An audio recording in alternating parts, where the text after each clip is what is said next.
Le 2 août 1634, Vittoria de la Rovère, âgée de 12 ans, épousa son cousin germain, Ferdinando II de Médicis, qui avait 24 ans et était déjà le grand-duc de Toscane.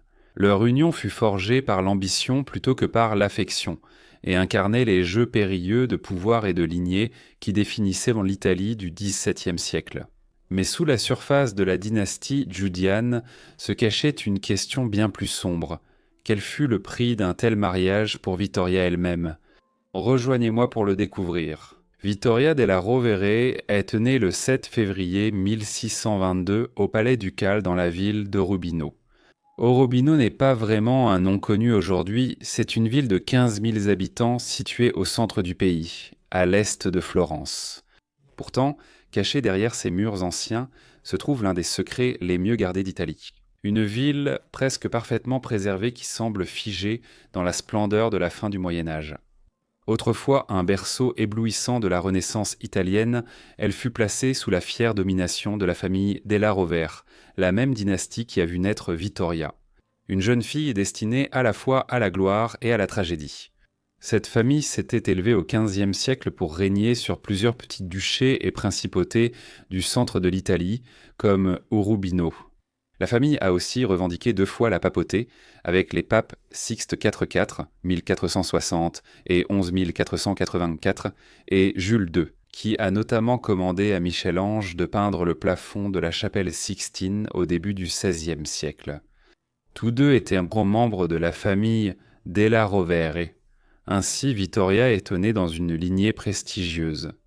C'était aussi une famille qui s'était alliée par mariage à de nombreuses familles dirigeantes italiennes au fil des siècles, ce qui a entraîné un fort degré de consanguinité. Le père de Vittoria, Federico della Rovere, venait à peine de devenir duc d'Orobino quand le destin lui infligea son coup le plus cruel.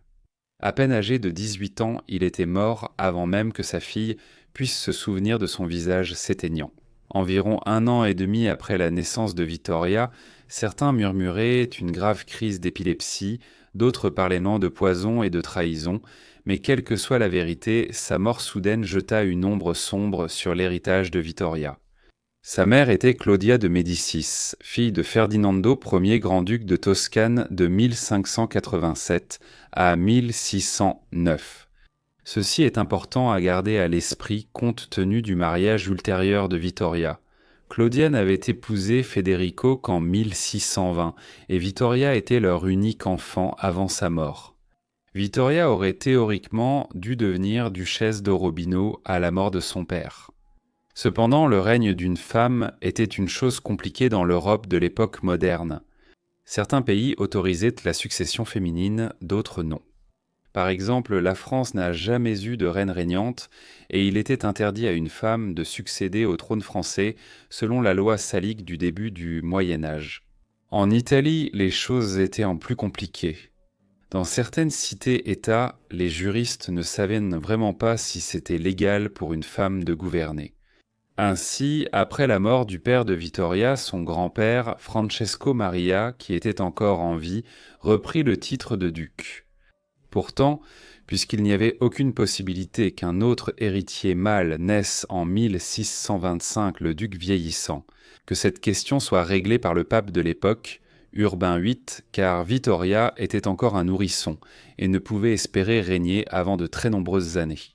Il décida que le duché d'Orobino, situé à la frontière nord des vastes territoires pontificaux du centre de l'Italie, serait tout simplement annexé à l'État pontifical.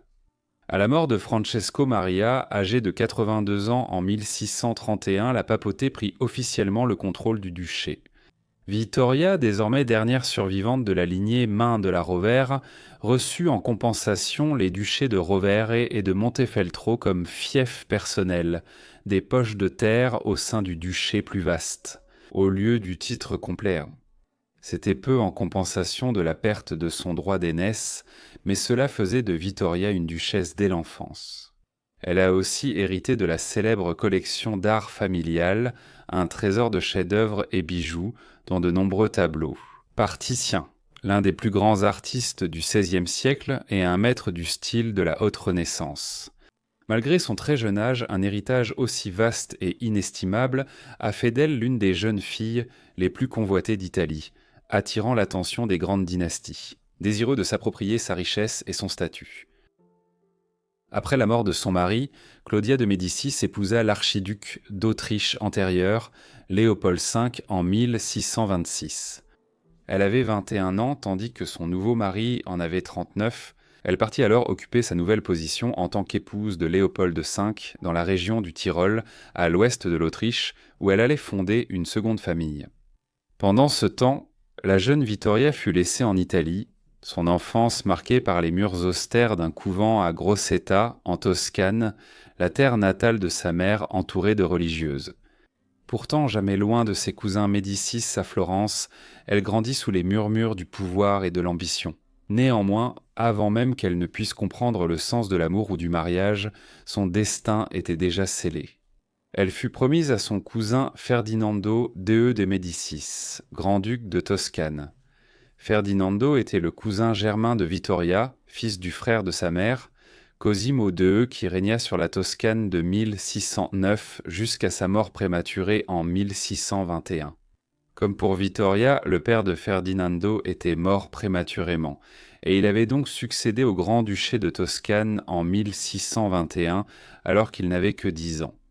Malgré cela, le véritable pouvoir était entre les mains de sa mère, l'archiduchesse Marie-Madeleine d'Autriche, et de sa redoutable grand-mère, la grande-duchesse douairière Christine.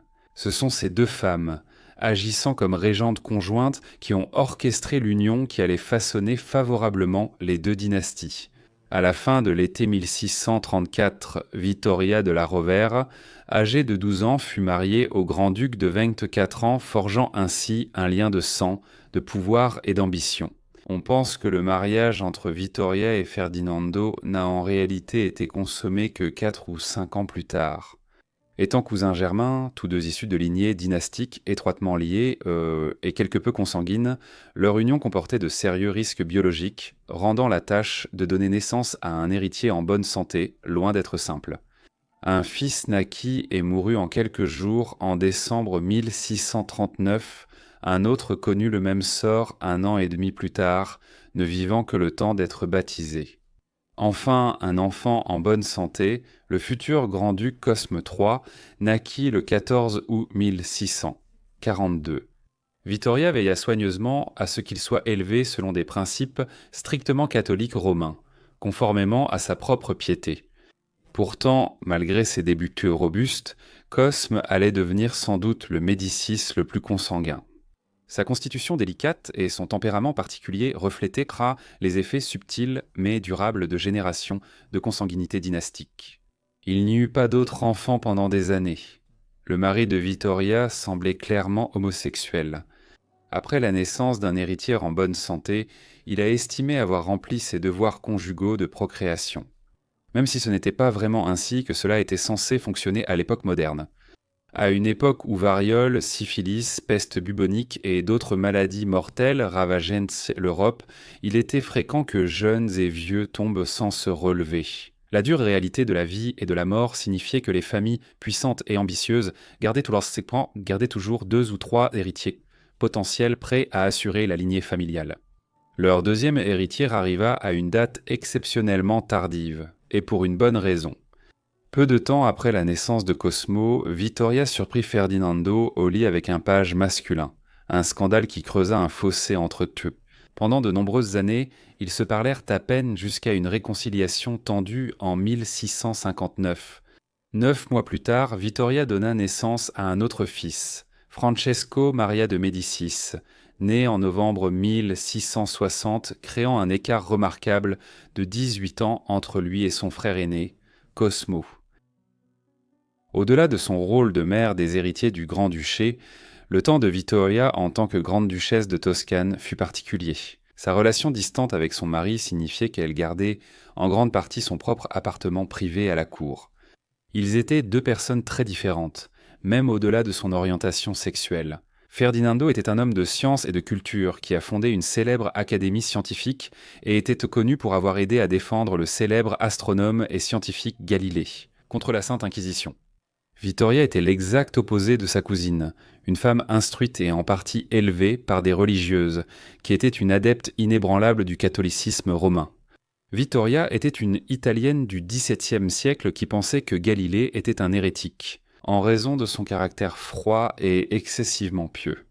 Elle n'était généralement pas très appréciée par le peuple du Grand-Duché, contrairement à son mari populaire.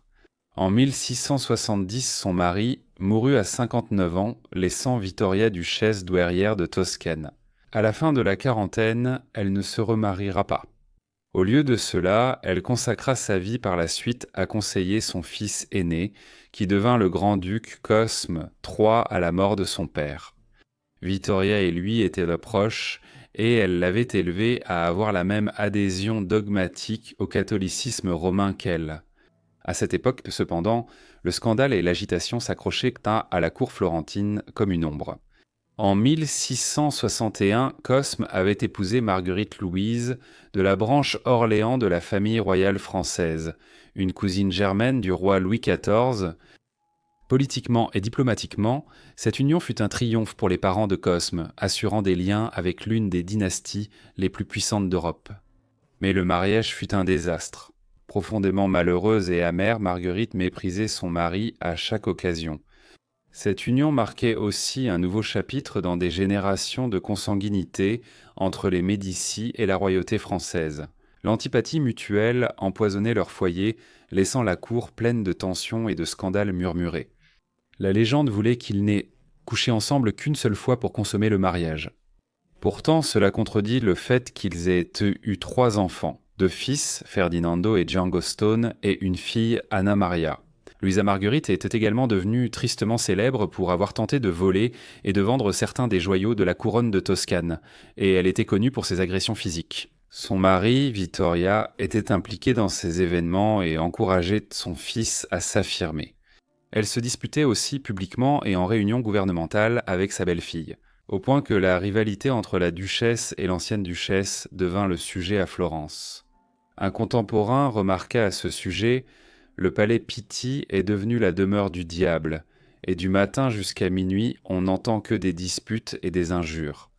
Cosme III prenait toujours le parti de sa mère, une loyauté qui ne faisait qu'attiser le tempérament fougueux de Marguerite Louise d'Orléans. Pourtant, c'est Vittoria qui triompha finalement. En 1675, à une semaine de son 30e anniversaire, et après des années de querelles amères, de punitions et de confrontations publiques, Marguerite quitta la Toscane pour la France, laissant ses 3 enfants, Ferdinando 11, Anna Maria Luisa 7 et Giangastone âgé de 4 ans Zitron. Elle passerait le reste de sa vie principalement confinée dans un couvent et ne retournerait jamais en Toscane. En 1675, au départ de leur mère pour la France, Vittoria s'occupa de l'éducation et de l'élevage de ses petits-enfants. Ces petits-enfants ont souffert de ce qui semble avoir été certains effets de la consanguinité, les mêmes qui avaient marqué les difficultés et la fragilité de son propre mariage. Elle décida de certains aspects de leur éducation et veilla à ce que les prêtres et les confesseurs y jouent un rôle central. Il était étrange de voir comment leurs vies ont évolué, à bien des égards, compte tenu de ce contexte. Sa petite fille, Anna Maria Luisa, devait épouser un seigneur protestant d'une principauté d'Allemagne de l'Ouest, l'électeur palatin, au début des années 1690. Giangastoni, quant à lui, devint un homme profondément désagréable et mal élevé, héritant finalement du grand-duché de Toscane et choquant la cour par son comportement grossier et scandaleux.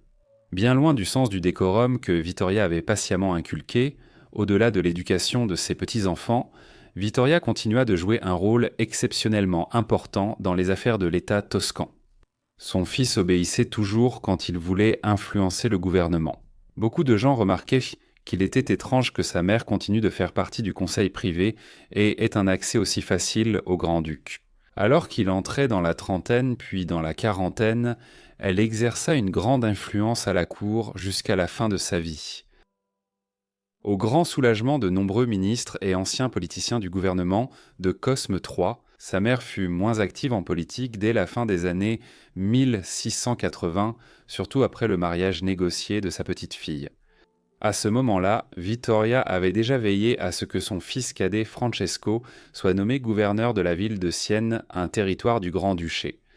Plus tard, il fut également nommé cardinal de l'Église, bien qu'il n'ait jamais eu la moindre chance d'aspirer à la papauté, comme 2 de ses prédécesseurs. De la Rovère et 4 de ses prédécesseurs. Médicis l'avait fait autrefois, avec ses ambitions politiques en grande partie réalisées et la lignée des Médicis semblant assurée. Vittoria consacra la majeure partie de ses dernières années à la religion, visitant souvent et soutenant de nombreux couvents et maisons religieuses à Florence et en Toscane. Elle mourut le 5 mars 1694 au palais ducal de Pise, port appartenant au grand-duc de Toscane. De plus, Vittoria aimait passer du temps ici en hiver et au début du printemps, en raison du climat plus doux que celui que l'on trouvait à l'intérieur des terres à Florence. D'autres sources situant sa mort au 6 mars. Elle avait 72 ans à l'époque et, selon tous les témoignages, elle devenait assez obèse.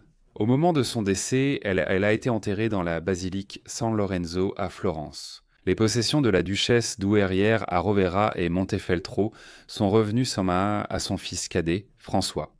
La collection d'art de Vittoria, dont l'inestimable série de tableaux de Titien, a rejoint celle des Médicis. Les œuvres ont ensuite été intégrées à la Galerie des Offices, organisée par Anna Maria Luisa pour devenir l'une des premières galeries d'art publiques d'Europe. Après sa mort en 1743, malheureusement pour Vittoria, sa certitude que la dynastie des Médicis était assurée s'est avérée tragiquement fausse. Son petit-fils aîné, Ferdinando, est mort en 1713, précédant son père dans la tombe après des années de mariage stérile. À la mort de Cosme III en 1723, son fils cadet Gian Gastone lui succéda. Lui aussi, il est resté sans héritier, et avec sa mort en 1737, la maison de Médicis, l'une des dynasties les plus illustres d'Europe, a pris fin, faisant de lui le dernier souverain Médicis du Grand-Duché de Toscane. Merci à tous d'avoir regardé cette vidéo sur Vittoria de la Rovere. J'espère que vous l'avez trouvée intéressante.